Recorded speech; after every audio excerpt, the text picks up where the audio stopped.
이 개벽에 대한 내용을 우리가 공부를 할 때 어떤 분들은 야 개벽은 그냥 시계가 째깍째깍째깍 가면 뭐 되고 또 시간이 가면 가고 이런 단순히 기계적인 법칙의 문제가 아니냐 이렇게 이성적으로만 보는 분도 있고 또 어떤 분은 이거는 뭐 그런 것과 관계없이 그냥 신의 심판 이런 쪽으로만 또 바라볼 수도 있다고 봅니다.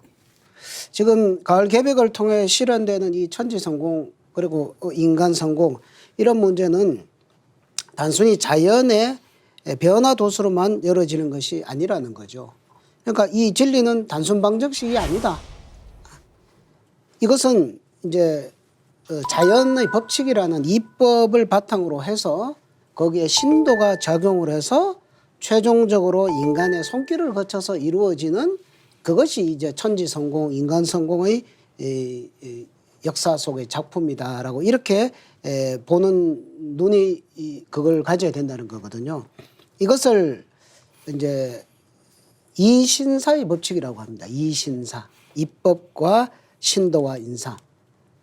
그러니까 자연적으로 변화하는 것과 그다음에 신의 손길이 가해지는 것과 같이 이렇게 톱니바퀴가 맞물려져서 이런 천지성공의 역사가 이루어진다. 이렇게 들여다보는 것이 아주 중요하다는 말씀을 덧붙이고 싶습니다. 상인님이 무국대도를 깨닫기 위해서는 반드시 꼭 알아야 하는 것이 이신사 법칙이죠. 예, 뭐 동서양을 막론하고 진리의 바탕을 이신사 세 글자로 압축을 할 수가 있습니다. 네. 그래서 이것을 진리 구성의 삼박자다 이렇게도 이야기를 하는데요. 이신사는 상제님께서 천지 대자연과 이 세계를 통치하시는 바탕이고 또 우리가 도를 깨닫는 가장 근본이 되는 어떤 구성 체계거든요. 저는 이것을 진리가 뭐냐라고 했을 때 마치 가정에다가 비유를 하고 싶어요.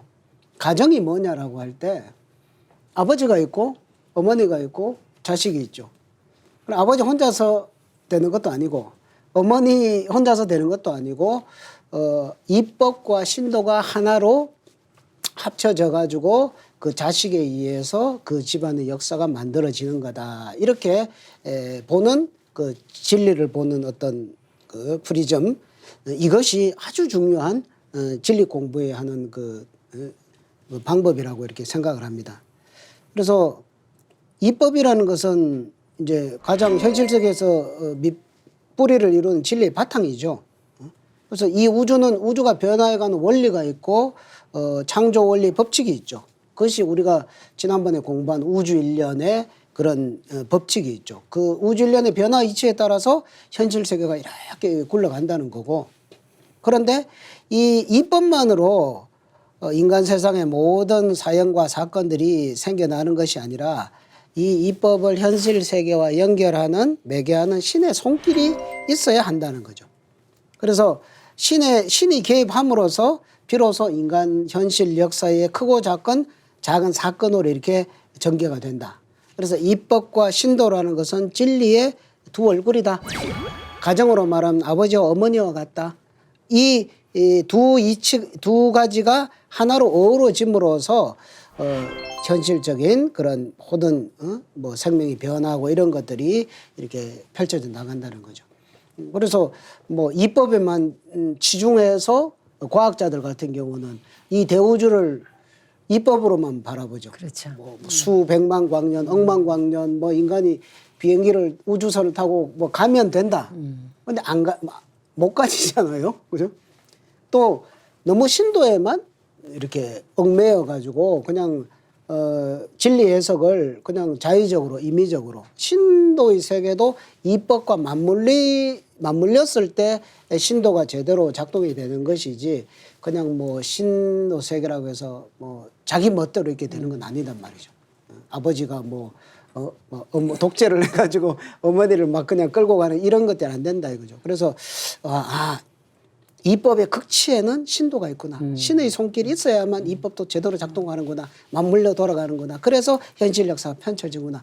이것이 아주 중요한 진리를 보는 시각이다. 그 말씀을 덧붙여 드리고 싶습니다.